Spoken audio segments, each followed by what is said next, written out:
How to unblock Nordea Card. If your Nordea card is blocked and it's important to unblock it as soon as possible. The exact process for unblocking a Nordea card may vary, and the best way to get specific instructions is to contact Nordea's customer support directly. Call Nordea's customer support hotline as soon as possible. Provide your account details and answer any security questions they may ask to verify your identity. Inform them that your card is blocked and request assistance in unblocking it.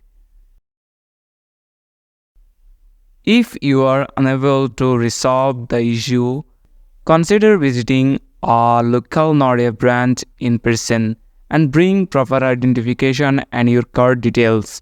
Hope you can unblock your Nordea card. Thanks for watching the video.